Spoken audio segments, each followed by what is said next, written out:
Madame, Monsieur, bonsoir. Merci de nous rejoindre à la une de l'actualité de ce mardi.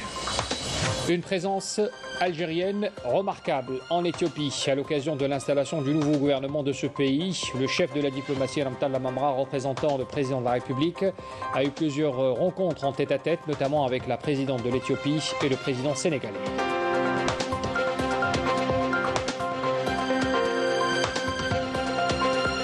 À l'occasion de la journée mondiale des enseignants, nous parlerons ce soir des enfants autistes et l'effort de les intégrer dans les écoles. Un reportage à suivre tout à l'heure.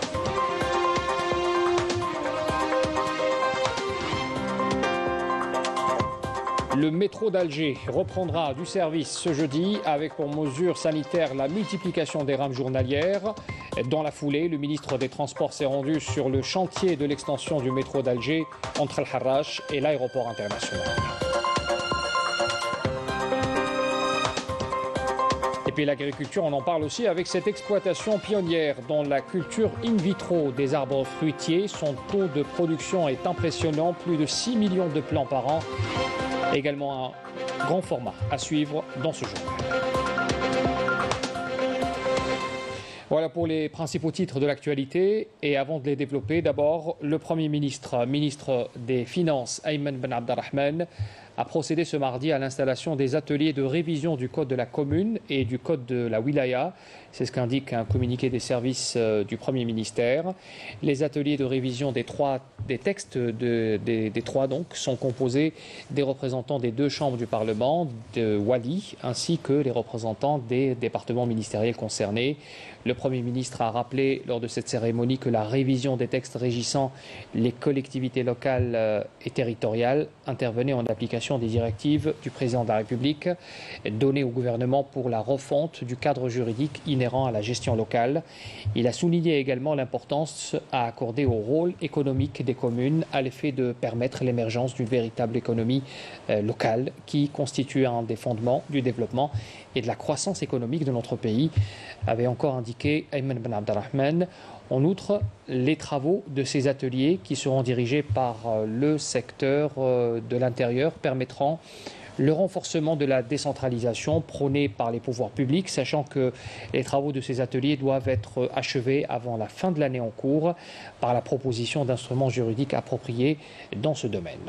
La cérémonie d'installation, il faut le rappeler, s'est déroulée au niveau du palais du gouvernement. Elle a eu lieu en présence des ministres en charge de l'Intérieur, de l'Agriculture, de l'Habitat, de la Communication, des Travaux publics, des Transports ainsi que de l'Environnement.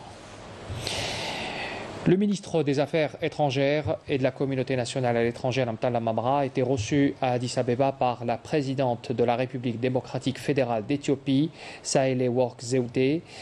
Lamamra lui a transmis les salutations fraternelles du président de la République, Abdelmejid Tebboune, ainsi que ses chaleureuses félicitations à l'occasion de l'investiture du nouveau gouvernement éthiopien.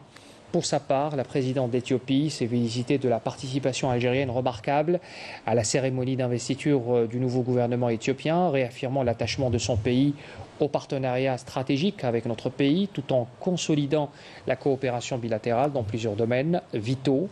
La rencontre a été une occasion aussi pour passer en revue les nouveaux développements dans la région de la Corne de l'Afrique, ainsi que les perspectives permettant de surmonter les défis auxquels font face la paix, la sécurité et la stabilité, outre les importantes questions de l'heure au niveau continental. Toujours en Éthiopie, le ministre des Affaires étrangères et de la communauté nationale à l'étranger, Ramtan Lamamra, a été reçu à Addis Abeba par le président sénégalais Macky Sall, à qui il a transmis les sincères salutations et la haute considération que lui voue son frère, le président de la République, Abdelmejid Tebboune. La rencontre a permis de passer en revue les relations bilatérales et les moyens de les promouvoir dans divers domaines et un échange de vues sur les principaux dossiers posés au niveau continental et les perspectives de promotion de l'action africaine commune. Le président Macky Sall devant assurer l'année prochaine la présidence tournante de l'Union africaine et bien sûr cette audience qui a par la suite permis à Ramtan Lamamra de faire cette déclaration. Je vous invite à l'écouter. C'est un grand privilège et un grand plaisir également pour moi de rencontrer le président Macky Sall, et avec lequel j'ai des relations de cordialité, d'estime et de respect. et nous avons fait le tour de l'actualité africaine internationale. Nous avons naturellement évoqué les relations algéro-sénégalaises qui sont excellentes et qui demandent à être consolidées, développées, élargies à d'autres domaines. Le président de la République algérienne démocratique et populaire, Abdelmajid Tebboune, m'a chargé de transmettre ses amitiés fraternelles et ses salutations cordiales à son frère, le président Macky Sall. Je l'ai fait avec plaisir. Nous avons esquissé donc des perspectives de nouvelles rencontres entre les deux pays. Nous avons évoqué, vous le comprenez aisément, la préparation du prochain sommet de l'Union africaine et de la présidence sénégalaise de notre organisation continentale. En tant qu'Algérien tout à fait engagé en faveur du panafricanisme, de l'agenda africain dans les relations internationales, dans la consolidation de la reconstruction, du développement de notre continent, mais également de la place de l'Afrique dans le concert des nations. Nous entendons bien être à la disposition du président Macky Sall dans sa conduite des destinées de l'Afrique tout au long de l'année 2022. Vous comprendrez donc que d'autres réunions sont envisagées, envisageables, et que j'aurai certainement un grand plaisir à vous revoir à Dakar. L'Algérie, il faut le rappeler, s'est distinguée par une présence remarquable et une activité diplomatique dense dans le cadre de la cérémonie d'installation du nouveau gouvernement éthiopien. Le ministre des Affaires étrangères et de la communauté nationale à l'étranger, représentant, il faut le rappeler, du président de la République, à cette cérémonie a eu plusieurs échanges avec des chefs d'État africains. Malika Blal. 12 pays africains représentés par leurs présidents ou par des délégations ministérielles ont pris part à la cérémonie d'investiture du nouveau gouvernement éthiopien. La participation de l'Algérie, seul pays de l'Afrique du Nord à être présent à cette cérémonie, traduit la profondeur des relations qui lient les deux pays. Les festivités ont été une occasion pour le ministre des Affaires étrangères et de la communauté nationale à l'étranger, Ramtan Lamamra, en sa qualité de représentant du président de la République, pour s'entretenir avec plusieurs présidents africains et leur transmettre aussi les félicitations chaleureuses du président de la République, Abdelmajid Tebboune, à ses homologues africains. Le ministre des Affaires étrangères, Ramtan Lamamra, a saisi sa visite à Addis Abeba pour réitérer la disponibilité de l'Algérie à poursuivre son étroite collaboration avec l'Éthiopie dans le cadre du partenariat stratégique liant les deux pays. Le chef de la diplomatie algérienne a rencontré également le représentant de l'Union africaine chargé de la Corne de l'Afrique, l'ancien président Olusegun Obasanjo. La rencontre a été une occasion pour passer en revue les nouveaux développements dans la région de la Corne de l'Afrique, ainsi que les perspectives permettant de surmonter les défis auxquels font face la paix, la sécurité et la stabilité. Dans ce cadre, le président Olusegun Obasanjo a salué la contribution précieuse de l'Algérie pour assurer un climat politique de confiance qui permettra aux parties concernées par le barrage An-Nahda, Renaissance, de surmonter les difficultés actuelles et instaurer un climat de discussion et d'entraide. En outre, Lamamra a rencontré le vice-premier ministre et le ministre des Affaires étrangères éthiopien.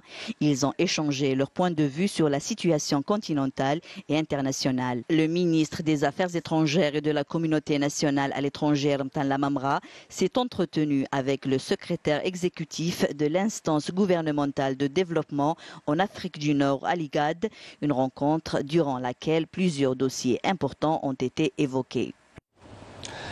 Ce 5 octobre marque la journée mondiale des enseignants, l'occasion pour nous de parler de l'école et des jeunes enfants autistes, comment les intégrer dans le quotidien scolaire à des classes normales. C'est un défi que tentent de relever l'État et les associations, mais surtout les parents de ces enfants qui n'ont besoin que d'un peu plus d'attention. Reportage commenté par la Ouf Hamouche. Pour ces enfants atteints du spectre de l'autisme et leurs parents, cet établissement est un peu l'école de l'espoir. Ici à Constantine, l'association Wafa propose un programme adapté et minutieusement élaboré afin de répondre aux besoins de cette catégorie souvent oubliée. Nous leur apprenons à être autonomes grâce à des programmes comportementaux et des apprentissages structurés. L'objectif est de faciliter leur insertion sociale. La scolarisation de cette catégorie aux besoins spécifiques a été le principal thème évoqué lors de la journée de sensibilisation sur l'autisme en Algérie. Lors de ce séminaire consacré à la problématique de la scolarisation des enfants autistes, nous avons pu échanger nos expériences sur une meilleure prise en charge de cette catégorie à travers 6 wilayas. L'insertion scolaire des enfants autistes est une étape très importante pour leur développement et leur épanouissement au sein de la société. Il faut savoir qu'un enfant sur 8 est atteint du trouble du spectre autistique en Algérie. Beaucoup de mesures sont prises, mais restent insignifiantes pour répondre aux attentes de ces enfants et de leurs parents. Durant ce mois d'octobre, on vous parle bien sûr d'Octobre Rose, le mois dédié à la lutte anti-cancer du sein. Alors, une journée de formation a été organisée aujourd'hui au profit des journalistes, bien sûr par le ministère de la Santé. Le ministre de la Santé, Abdelrahman Ben Bouzid, a annoncé aujourd'hui la réactivation du Fonds national de lutte contre le cancer qui a été créé en 2012 pour une meilleure prise en charge des cancéreux à travers l'acquisition d'accélérateurs linéaires, de particules, de médicaments ainsi que la maintenance des équipements de services de radiothérapie. Octobre Rose, justement, en Algérie, le cancer du sein arrive en tête de liste des types de cancers prévalents dans notre pays avec plus de 14 000 nouveaux cas enregistrés chaque année, dont un taux important apparaît avant l'âge de 40 ans, selon des données du Fichier national du cancer.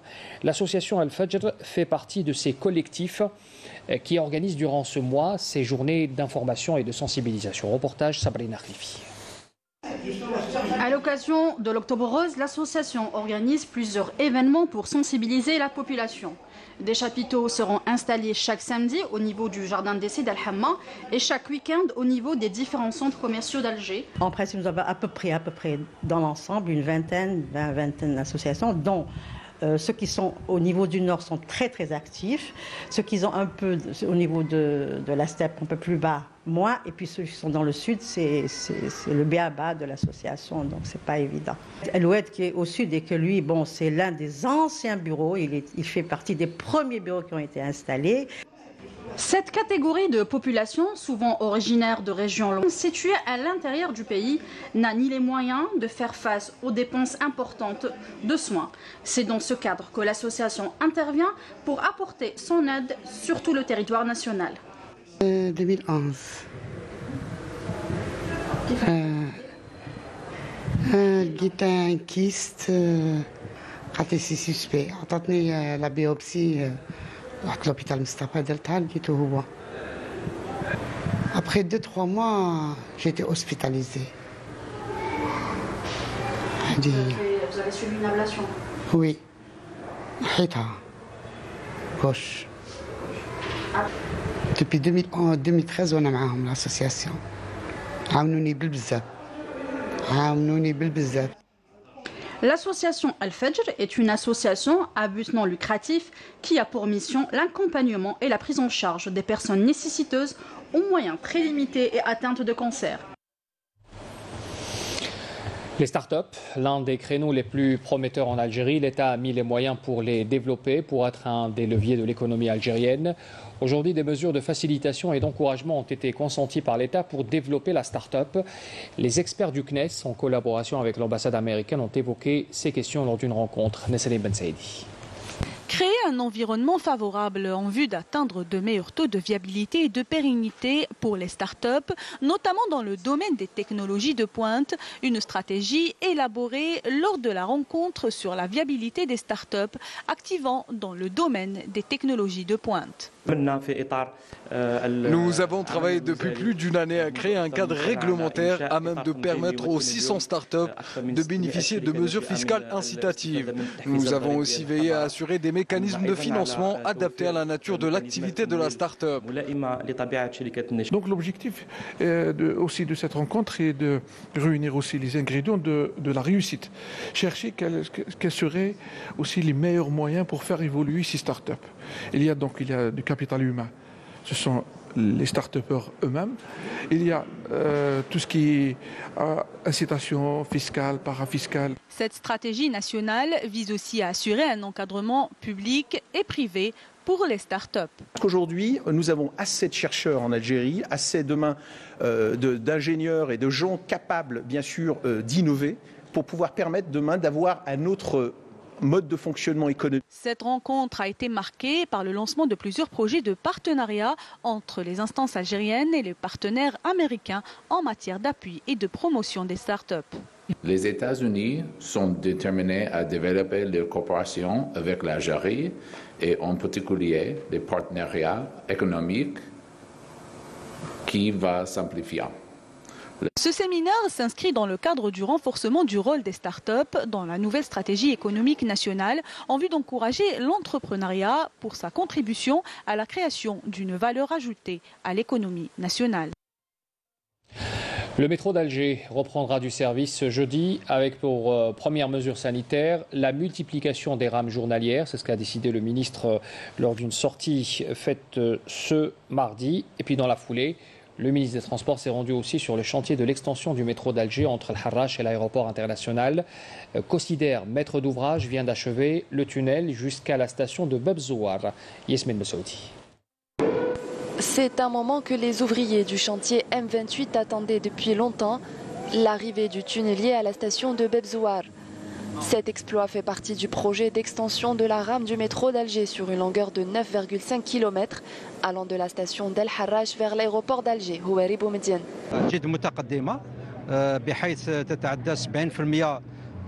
Les travaux ont bien avancé. Les travaux de génie civil ont atteint un taux d'avancement de 70%. C'est un projet qui est réalisé intégralement par l'entreprise publique Cosider. Dieu merci, nous avons des compétences algériennes qui nous permettent de réaliser un aussi grand projet qu'est le métro d'Alger.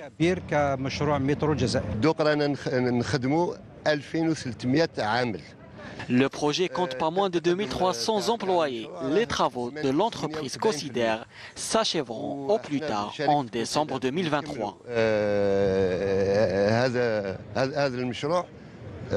Au plus tard, décembre 2023. Le projet d'extension sera réalisé en 2 phases. Les travaux de la première phase devront prendre fin en 2024, tandis que la deuxième phase relative à la réalisation du système intégral sera achevée au premier trimestre de 2026. Concernant les questions relatives au métro d'Alger, il n'y a aucun problème dans la gestion de ce moyen de transport. Des accords et des directives ont été donnés. La reprise de l'activité du métro est prévue jeudi, en respectant le protocole sanitaire. Des projets qui contribueront à fluidifier le trafic routier à Alger et qui faciliteront considérablement les déplacements dans la capitale. L'Algérie a fait également des avancées notables dans la construction navale algérienne au port de Zemouri. L'entreprise Corenav, spécialisée dans le domaine, a 3 chantiers en cours, 3 tonniers de 35 mètres de longueur. Les embarcations sont fabriquées Made in DZ à base de fibres de verre et de résine renforcée. Reportage signé Raouf Hamouche. Il a comme des allures de vaisseau spatial. Voici à quoi ressemble l'un des 3 premiers tonniers de 35 mètres construits au port de Zemouri par la société de construction et réparation navale Corenav. Une entreprise qui a un carnet de commandes bien rempli pour les 5 années prochaines, grâce auquel l'Algérie ambitionne de réduire jusqu'à 50% l'importation de bateaux de pêche. إذا كان حنا نجحنا في الفانتيامات ونجحنا في الديزويمات ونجحنا في الكاتامارون واللاكواكولتور بوركوا با ان طوني بيسك كاين ان بوزوان ناسيونال اللي الدوله الجزائريه قالت باللي لازم نمدوا دي زوتوريزاسيون لاصحاب المهنه يعني نعطيو لهم باش بور كونستروير لي طوني. Dieu merci, nous avons réussi à réaliser ce grand tonnier. Lors de notre tournage, nous avons rencontré un armateur conquis par le savoir-faire algérien et qui a décidé de passer commande auprès de Corenav. Car un tonnier de ce gabarit importé coûte 2 fois plus cher que s'il était construit en Algérie, soit la bagatelle de 50 milliards de centimes.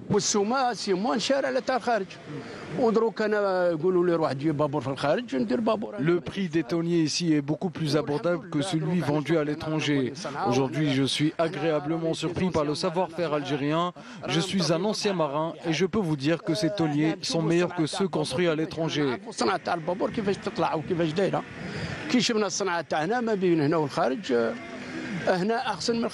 Le ministre de la Pêche et des Productions halieutiques, Hicham Sofiane Selouachi, a assuré que son département apportera toute l'aide nécessaire aux entreprises dans le domaine et aux pêcheurs pour agrandir et diversifier leurs activités respectives. Cette démarche ne peut être sans avoir des coopératives. Donc nous avons fixé un objectif pour la création de coopératives pour les pêcheurs. Ça va être très bénéfique pour les gens de métier. Nous avons aussi tracé un programme pour que ces micro-entreprises de pêcheurs, quand ils seront créés, ils seront plantés au niveau des ports. Comme ça va donner une viabilité au port et que les gens de métier reprennent donc les ports de pêche en main pour une meilleure capitalisation de leur métier.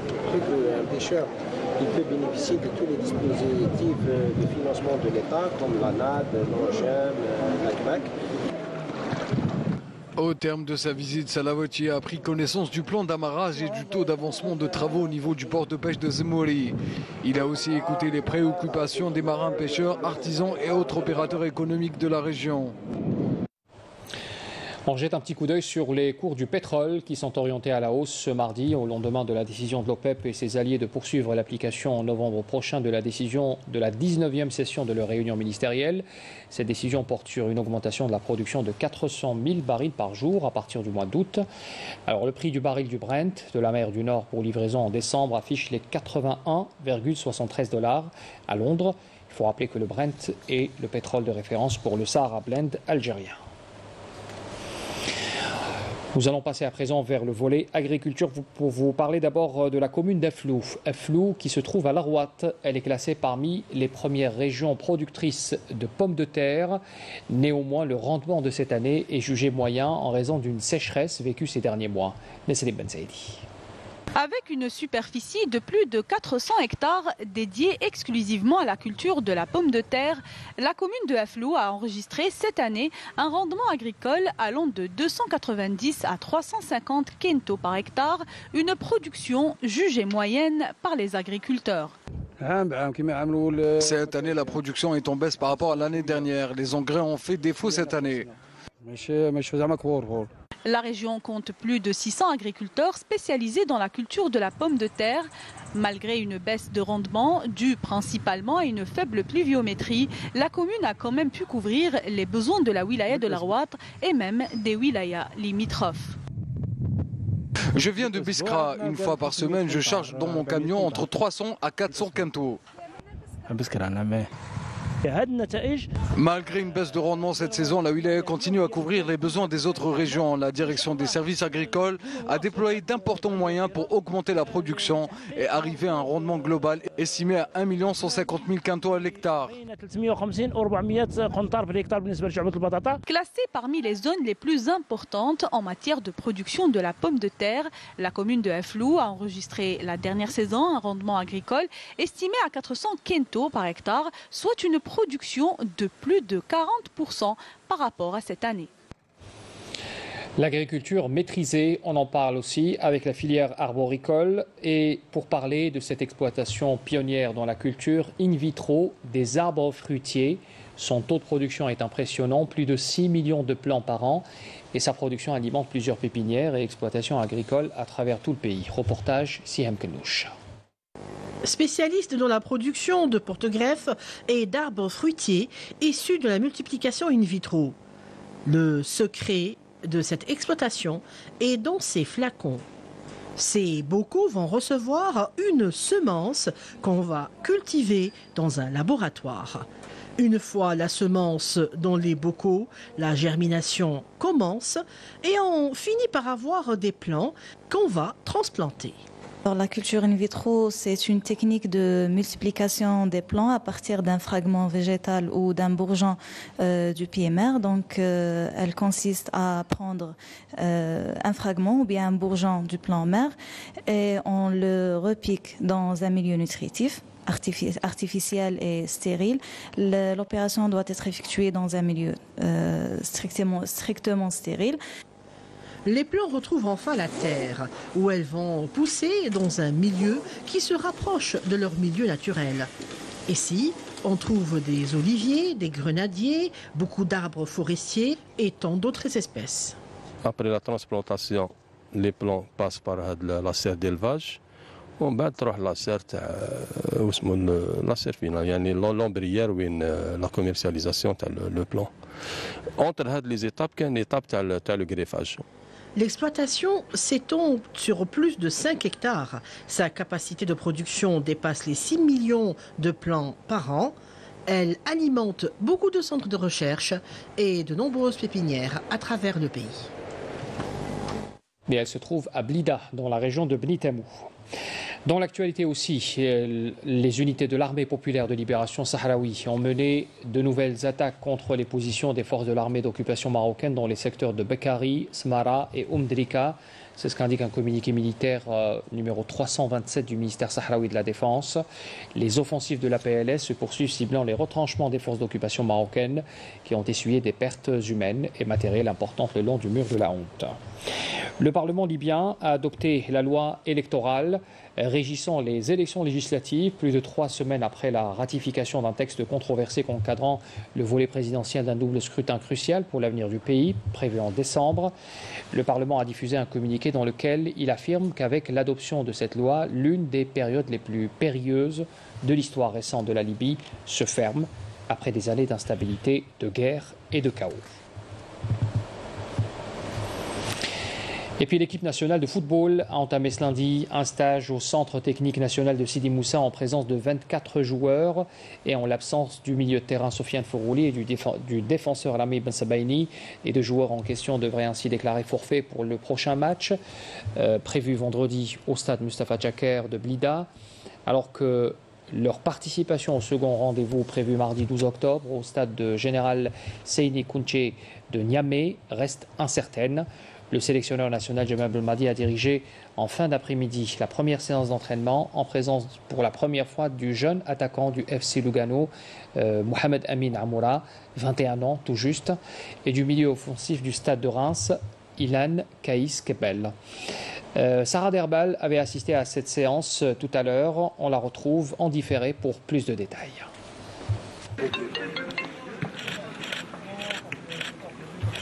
Bonjour Zoher, donc nous sommes actuellement au centre technique national de Sidi Moussa. Donc tous les joueurs de la sélection nationale sont arrivés hier à bord d'un avion spécial, sauf Sofiane Fourouli et Rami Ben Sabaini. Pour ce qui est de la liste des 25 joueurs retenus par le coach national Jamal Belmadi, donc on note le retour de Youssef Attal après une année d'absence, et également l'absence de Adam Ounes, blessé à la dernière minute et remplacé par Ilan Kebel et Mohamed Amin Amoura. Donc comme vous le voyez, les Verts effectuent leur première séance d'entraînement dans une très bonne ambiance avant le match face au Niger le 8 de ce mois, soit ce vendredi à partir de 20h au stade Mustafa Tchaker de Blida. Merci Sarah Derbal pour toutes ces explications. Je vous invite à présent à écouter les déclarations de quelques joueurs dans la zone mixte recueillies tout à l'heure toujours par Sarah Derbal.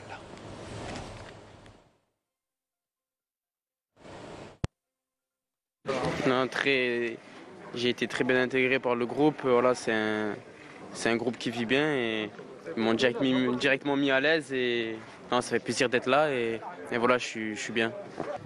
ان شاء الله تفاصلنا اني نخدم باش ما يعاودش يولي لي بليسير هذوما لازم كاين بزاف عفايس انا نخدم فيهم باش ما يولوش لي بليسير ومن بعد ان شاء الله نطلبوا ربي باش ما يزيدوش يولوا وان شاء الله من القدام سي لا ديرنيير بليسير اي اون فا انشيني لي ماتش ان شاء الله. Fin de ce journal, merci de l'avoir suivi. Pour l'information retrouvée dès demain à Mina Zahouf. Je vous donne rendez-vous à 19h. Très bonne soirée à tous.